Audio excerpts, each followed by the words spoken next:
एक दूर देश में सिंड्रेला नाम की सुंदर लड़की रहती थी। सुंदर होने के साथ साथ सिंड्रेला बहुत समझदार और दयालु भी थी। सिंड्रेला की माँ बचपन में ही गुजर गई थी। माँ के गुजरने के बाद सिंड्रेला के पिता ने दूसरी शादी कर ली थी। अब वे अपने पिता, सौतेली माँ और 2 बहनों के साथ रहा करती थी। सौतेली माँ और बहनों को सिंड्रेला बिल्कुल भी पसंद नहीं थी। उसकी सुंदरता और समझदारी से वे तीनों हमेशा जलती थी, क्योंकि उसकी दोनों सौतेली बहनों के पास ना अच्छी शक्ल थी और ना ही अकल। एक दिन की बात है, सिंड्रेला के पिता को किसी काम के लिए बाहर जाना पड़ा। पीछे से सौतेली माँ ने सिंड्रेला के साथ बुरा बर्ताव करना शुरू कर दिया। सबसे पहले तो उसने सिंड्रेला की खूबसूरत पोशाक उतरवा ली और उसे नौकरानियों वाले कपड़े पहनवा दिए। इसके बाद उन तीनों ने सिंड्रेला के साथ नौकरानी जैसा बर्ताव करना शुरू कर दिया।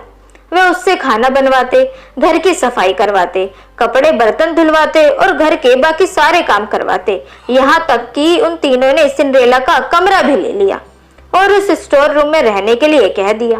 बेचारी सिंड्रेला के पास उनकी बात मानने के अलावा कोई चारा नहीं था। आसपास के पेड़ों पर रहने वाले पंछी और स्टोर रूम के चूहों के अलावा सिंड्रेला का कोई दोस्त नहीं था। वह दिन भर काम करती और रात में अपने दोस्तों से बात करते करते सो जाया करती थी। जिस देश में सिंड्रेला रहती थी, एक दिन वहां के राजा के सिपाहियों ने बाजार में घोषणा की कि राजकुमार की शादी के लिए राजा ने महल में एक समारोह का आयोजन करवाया है। इस समारोह के लिए उन्होंने नगर की विवाह योग्य सभी लड़कियों को आमंत्रित किया है। सिंड्रेला की बहनों ने जैसे ही ये घोषणा सुनी, वे दोनों दौड़ती हुई अपनी माँ के पास पहुंची और उन्हें सारी बात बताई। उनकी माँ ने कहा कि इस समारोह में सबसे सुंदर तुम दोनों ही लगोगी। राजकुमार का विवाह तुम दोनों में से किसी एक के अलावा किसी और के साथ नहीं होगा। इस बात को सिंड्रेला ने भी सुना। उसके मन में भी थी कि समारोह में जाने की इच्छा तो हुई है, लेकिन इस बारे में अपनी सौतेली माँ से बात करने में वे बहुत डर रही थी। उसकी सौतेली माँ और बहनें समारोह में जाने के लिए तैयार होने लगी।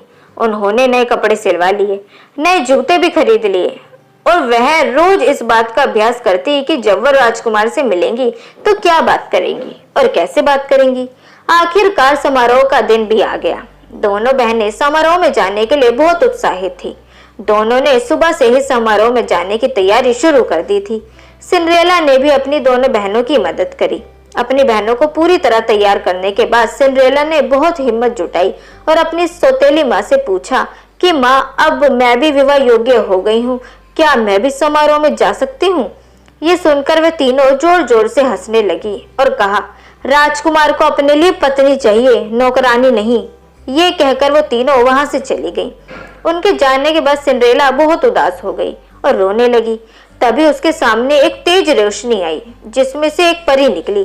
परी ने सिंड्रेला को अपने पास बुलाया और कहा, मेरी प्यारी सिंड्रेला, मैं जानती हूँ कि तुम बहुत दुखी हो, लेकिन अब तुम्हारे मुस्कुराने का समय आ गया है। तुम भी उस समारोह का हिस्सा बन पाओगी।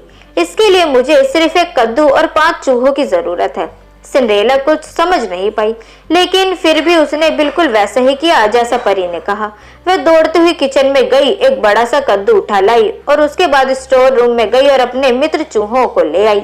सब कुछ मिल जाने के बाद परी ने अपनी जादुई छड़ी को घुमाया और कद्दू को एक बग्घी में बदल दिया। फिर वह चूहों की तरफ मुड़ी। उसने 4 चूहों को खूबसूरत सफेद घोड़े और एक चूहे को बग्घी चलाने वाला बना दिया। ये सब देखकर सिंड्रेला को अपनी आंखों पर विश्वास नहीं हुआ। इससे पहले कि वे कुछ कह पाती, परी ने अपनी छड़ी घुमाई और सिंड्रेला को एक खूबसूरत राजकुमारी की तरह सजा दिया। उसके शरीर पर एक बहुत सुंदर गाउन था और पैरों में चमचमाते जूते। वह समारोह में जाने के लिए पूरी तरह तैयार थी। इस खुशी से वह फूली नहीं समा रही थी। परी ने सिंड्रेला से कहा, अब तुम समारोह में जाने के लिए पूरी तरह तैयार हो, लेकिन ध्यान रखना, रात को 12 बजे से पहले तुम्हें घर पहुंचना होगा, क्योंकि 12 बजे के बाद जादू का असर खत्म हो जाएगा और तुम अपने असली रूप में आ जाओगी। सिंड्रेला ने परी को धन्यवाद कहा और बग्घी में बैठकर महल की ओर निकल पड़ी। जैसे ही सिंड्रेला महल पहुंची, सबकी नजर उस पर आ टिकी। उसकी सौतेली माँ और बहनें भी वहीं थी, लेकिन वह इतनी खूबसूरत लग रही थी कि वे तीनों भी उसे पहचान नहीं पाई। तभी सिंड्रेला ने देखा कि राजकुमार सीढ़ी से उतरते हुए नीचे आ रहे हैं। सब लोग उनकी तरफ देखने लगे। जैसे ही राजकुमार की नजर सिंड्रेला पर पड़ी, वे उसे देखते ही रह गए। समारोह में मौजूद सभी राजकुमारियों के पास न जाकर राजकुमार सीधे सिंड्रेला के पास आए और अपना हाथ उसकी ओर बढ़ाते हुए कहा, राजकुमारी, क्या आप मेरे साथ डांस करना पसंद करेंगी? सिंड्रेला ने शर्माते हुए अपना हाथ राजकुमार के हाथ में दे दिया और दोनों डांस करने लगे। सिंड्रेला राजकुमार के साथ डांस करते करते इतना खो गई कि उसे समय का ध्यान ही नहीं रहा। तभी अचानक उसकी नजर दीवार पर पड़ी, घड़ी पर गई। 12 बजने वाले थे। सिंड्रेला को परी की बात याद आ गई। परी की चेतावनी याद आते ही वह घबरा गई और राजकुमार को वहीं छोड़ भाग गई। सिंड्रेला को इस तरह अचानक भागता देख राजकुमार उसके पीछे पीछे दौड़े। हड़बड़ी में दौड़ने की वजह से सिंड्रेला का एक जूता निकल गया, महल के बाग में ही छूट गया। वहां फटाफट अपने बग्गी पे बैठी और घर लौट गई। जब उसे ढूंढते हुए राजकुमार बाहर आए तो उन्हें बाग में सिंड्रेला का जूता मिला। ये देखकर राजकुमार दुखी हो गए और सोचे कि वे सिंड्रेला को ढूंढ कर ही रहेंगे। अगले दिन राजकुमार ने अपने सिपाहियों को बुलाया और उन्हें जूता थमाते हुए कहा कि शहर में हर घर में जाओ और समारोह में आई हर लड़की को ये जूता पहनाकर देखो। जिसके भी पैरों में ये जूता आ जाए उसे यहाँ ले आओ। सिपाहियों ने बिल्कुल ऐसा ही किया। वे शहर के हर घर में गए और समारोह में आई हर लड़की को जूता पहनाकर देखा। किसी को जूता छोटा पड़ रहा था और किसी को बड़ा। सारा शहर घूमने के बाद आखिर में सिपाही सिंड्रेला के घर पहुंचे। जैसे ही सिंड्रेला सिपाहियों को देखती है तो वह समझ गई कि ये राजकुमार के कहने पर ही आए हैं। वह खुशी से दरवाजे की तरफ दौड़ी। उसी समय उसकी सौतेली माँ ने उसका रास्ता रोक लिया। सौतेली माँ ने सिंड्रेला से पूछा, तुम कहाँ चली? सिपाही उस लड़की के लिए आए हैं जो कल रात समारोह में थी। तुम तो कल आई ही नहीं थी, तो तुम नीचे जाकर क्या करोगी? ऐसा कहकर उन्होंने सिंड्रेला को स्टोर रूम में बंद कर दिया और चाबी अपनी जेब में रख ली। जब सिपाही जूता लेकर घर में आया तो उसकी दोनों बहनों ने उसे जूते को पहनने की कोशिश करी, लेकिन वो दोनों नाकाम रही। वहीं निराश होकर सिंड्रेला रोने लगी। उसे रोता देख उसके चूहे मित्र को एक उपाय सूझा। दरवाजे के नीचे से निकलकर वह दौड़ते हुए नीचे गया और चुपके से सौतेली माँ की जेब से चाबी निकाल लाया और सिंड्रेला को दे दी। चाबी मिलते ही सिंड्रेला ने दरवाजा खोला और दौड़ती हुई नीचे गई। सिपाही महल की ओर लौट ही रहे थे कि तभी उन्हें सिंड्रेला की आवाज आई, मुझे भी जूता पहनकर देखना है।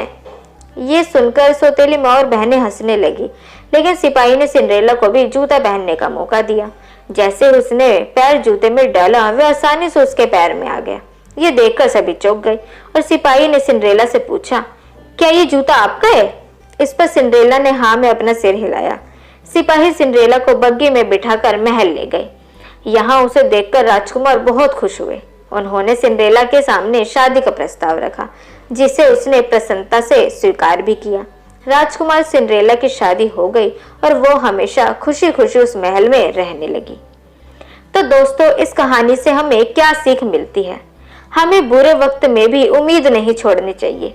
अच्छी सोच रखने वालों के लिए कोई ना कोई रास्ता निकल ही आता है। तो दोस्तों, कैसी लगी आपको आज की ये कहानी? ये हमें कमेंट सेक्शन के थ्रू जरूर बताएं। वीडियो अगर आपको पसंद आई हो तो वीडियो को लाइक जरूर करें और साथ ही इसे अपने दोस्तों के बीच भी शेयर करें। चैनल को सब्सक्राइब करना ना भूलें। मिलते हैं आपसे अगले वीडियो में, तब तक के लिए गुड बाय।